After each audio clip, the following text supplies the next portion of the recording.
People of class, welcome to today's review where I have some, let's just say, interesting ones because, watching it was kinda, cool. I really want toys of them though, training uniforms.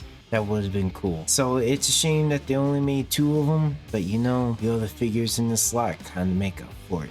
Let's get into it. Well, today I got a review for you. I understand that he doesn't really fit in, but I'm gonna just throw him in because I need a 5th. But today we're gonna be going over some figures that I was kind of iffy on, and I do wish that we had Mr. Scrotum Head. But they unfortunately haven't made him. Don't know why when they made him, but to each their own. So today I'm going to be reviewing Embo, and on the left we have Heavy, on the right we have Cut Up, on the far left we have L-less, however you say it, and then on the right we have Shak TI, the one that maybe didn't die. I don't know, she's died like 4 times at this point. Anyways, I do gotta say that I wish the clone started out as these training guys did. The articulation, the looks, the everything. One of my favorite things about it, and do know of course that these I got secondhand. These are not my originals, I bought them from someone else, and there is a little bit of wear and tear, so do be advised of that before you buy your own. So starting with Embo, I have to say that, I feel myself as a kid being like, I see him in the stores. Do I want him? Maybe. Should I get him? I don't have the money. But now that I had the money, I don't regret it. I really don't. I love the detail in this guy. He is amazing. I also was able to get his card in another pack. So I have to say that other than his bots and I don't know what else, I finally have him complete, and I gotta say that I'm happy that he's complete. He does have some detachable kunai in the back. I won't take those off just because they are in there very tight, just so you know. Do know that those do come out, but I will not take them out. So moving on from that, he has a nice bow that does have fold out parts, but because they're loose, I'm not really gonna touch them. I know I could put a little dab of glue or whatever on them, but I am just not in the mood to right now. And then he doesn't have posable hands, or let's say regular clone hands. And I know I'm kind of jumping into the articulation early, but whatever. So he does just have rotation, so do know when you're putting in the hand, do not push it down. Please do not. I'm mostly saying that because of how much he costs, but other than that, just as a bare warning. Moving on from that, the base detail on him is literally stunning. Absolutely one of the highlights of this guy, and one of the reasons why I would have him just posing somewhere, especially the skirt, especially the cloth detail, screen printed on there nicely. The nice metal sheens, I don't know what those are, maybe metal pouches or whatever. They're cool. You got a nice insignia on the side, and then the head. I'm saying it like that because I thought that there was supposed to be like a gray line or a gray bar that's supposed to sit up top, but I don't know, I forgot. And then he has a nice mouthpiece. My one big problem with him is just his shoulders. They can't really go down any further than that. Maybe it's mine. It could just be like the Obi-Wan where they're a little bit broken, because as you can see, the left one can go down further than the right, but whatever. Then for the detail on the head, it is amazing. It has nice bullet holes, nice scratches, nice overall detail everywhere where I would expect it. The only place where there's not really a ton is the underside, but is that really a big deal? No. So to put it on, all you literally do, hole, peg, and is it the most secure? No. But if you get it on there and then you move the head with the hat, you can get amazing rotation, amazing just, he looks like he's actually looking up, or he has the possibility to look down. Also that his neck cloth is sculpted so that he can look down. That is amazing. Now the top shoulder armor, it does kind of move a little bit, so you do have some wiggle room for the shoulder itself. It goes up to about 90, same on the other side, but that one's tight, so you can just, I don't know, kind of try to fly. The elbow, 90. Oh wow, I also forgot that this is metallically painted. I wanted to say coated, but no, it's not coated, just painted. You have nice detail on the chest. Nice separation of colors, nice everything. I feel like this is definitely one of the best figures that they showed or made for aesthetic purposes. He doesn't really have an ab crunch, but he does have an ab swivel. You know that those come out as well, and they do not prove to be a hindrance at all, so don't worry about that. He has no outward movement with delayed, so it is just in typical Clone Wars fashion. He can go up, I think a little bit more. Yeah, he can go up to almost 80. He can go back without a problem, just like everyone else. Trying not to some cat hair on it. He has a nice knee bend, unless...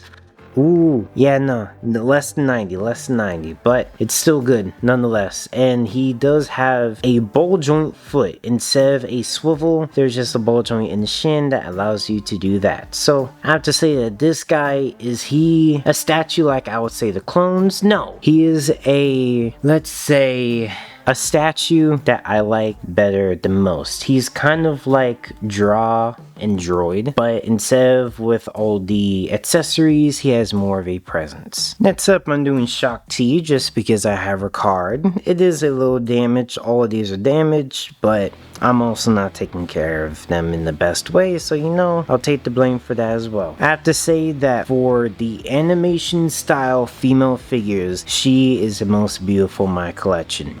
A wonderful head sculpt, wonderful head paint, wonderful just all around. I love how far they go. I love that they didn't skip out on it. I love that it doesn't really hamper articulation all that much. Yes, it does, but it's like with some of the clones, they could barely even look up. And there is a hood.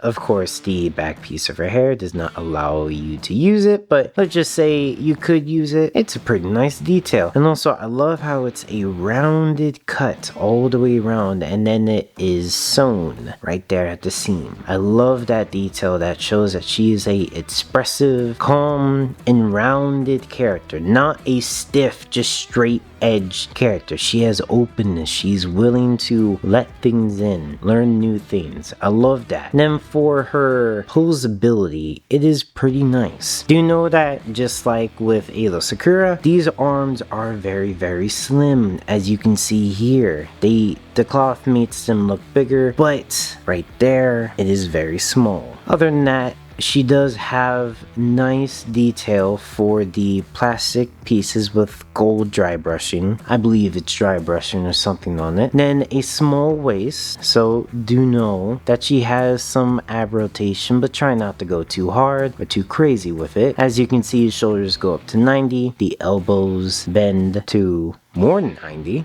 and they work great with the cloth. I love how the elbow bulges at the end and then it pushes it out, and then it's natural. It's natural. I know it's a real cloth, so of course you're gonna get the natural look, but still, I love that effect. Her lightsaber is also just a basic one, but a little different in some ways, so do like that. Her right hand is the pointing fingers one, so try not to, I'd say, put stuff in there, just because for collector's reason, keep the fingers in the position that they are so that no further damage happens to the figure. For the legs, these are small as well, so be careful as usual. And this is a, let's say like a dish rag, like one layer dish rag cloth, while this is a very smooth, almost silky like in comparison. So this does work, but do know, as you can see, it does fray easily, so try not to pose her a whole lot when you get her, just enough.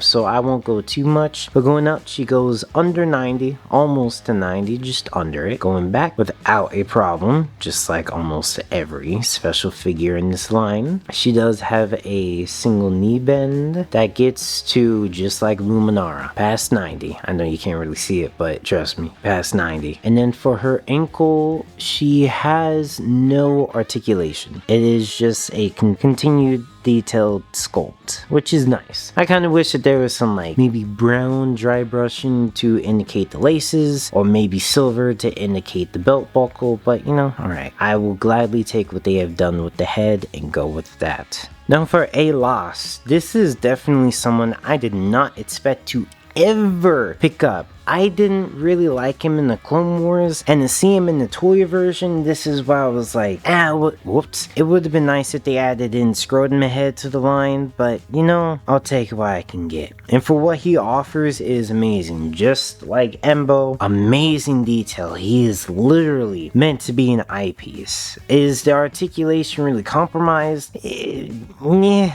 I mean, for me, again, it's good. It's good for this line. It's actually quite exceptional for a line other than missing ab crunch, but that would ruin the detail, so I get it. But for the actual detail, like the head sculpt, it is stunning. It is amazing. He has nice eyes, very, very nice eyes. Wonderful paint going all around. Wonderful arm detail, wonderful gauntlet detail, especially the target on this gauntlet again. He has a movable pistol, and he's kind of like a normal person. He's just wearing normal clothes in the Star Wars universe. He's not trying to be Boba Fett. He's not trying to be special, extravagant. He's just him, and I like it. I really, really like it. Now for the articulation, before I get into weapons, start with the shoulders since it was there. He can go up to 90. Elbow goes to 90. He has a rotational wrist. One beautiful thing is that both hands are trigger finger hands, so no real need to figure out if you want him to be left-handed or right-handed when he holds a weapon. As long as it shoots,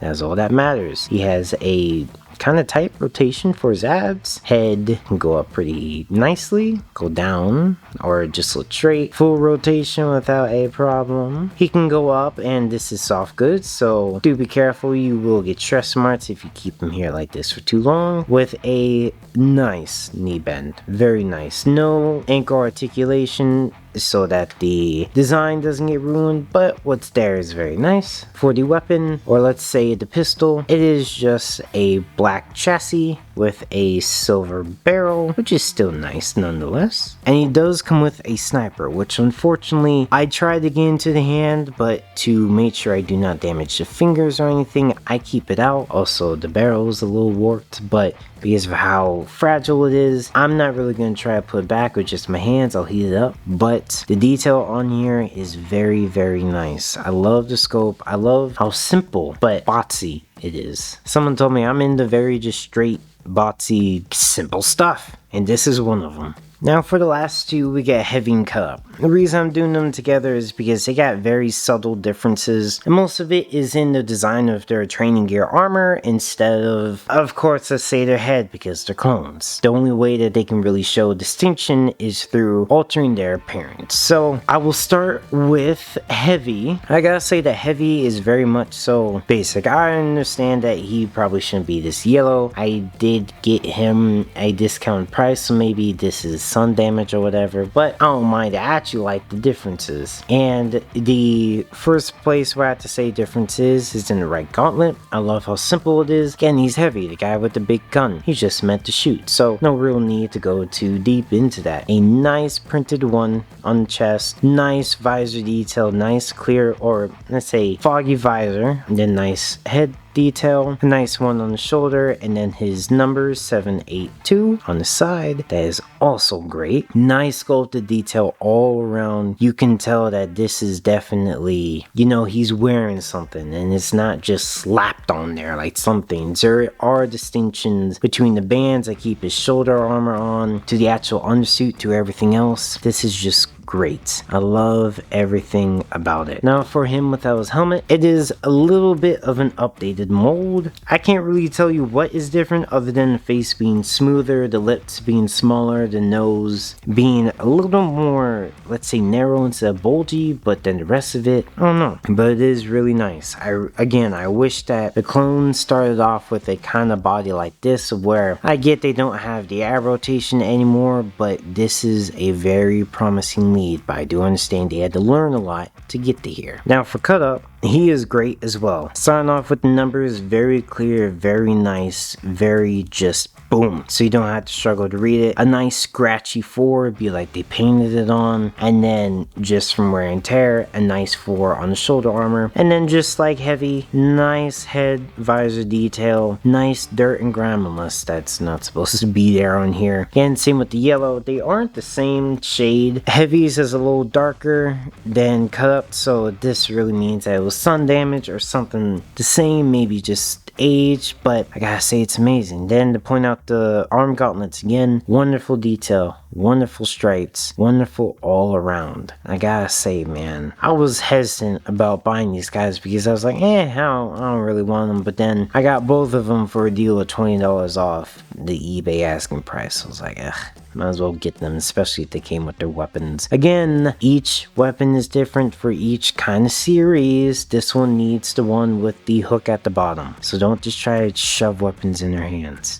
To go into articulation, I'll only do heavy just because they are both on the same body, just different paint details. They are the very statuesque figures, so that means that the joints are tight. They can do a lot, but also not a lot. So the head can swivel around 360. Without a problem, I wouldn't recommend that. I just felt like it got really loose. Oopsie. Shoulder can go to 90, elbow can go to 90 without a problem, and they are strong again, so they will be able to hold their weapons without a problem. They have slight but tight ab rotation. Leg swings out way less than 90. Let's just say that, again, they're walking or going upstairs. Knee is, again, they're walking upstairs or putting their foot on the small bots. There is no ankle rotation, so it does not hinder detail, but I like it. I like the detail in here. It is very nice. It tells a story, and it's wonderful that we got to see the real beginning of the Clone Troopers. That's gonna be it for today's review, so thank you guys so much for watching. I will try to get all of my Clone Wars figures done, and then as I showed in the mail call, I will show you guys me taking them all off, taking them all out of the box so you can see each one individually again as I put it back on the shelf, and then we will make a new shelf of all my new Star Wars figures. So thank you guys so much for watching, hope you enjoyed, God bless, and I'll see you next time. Peace.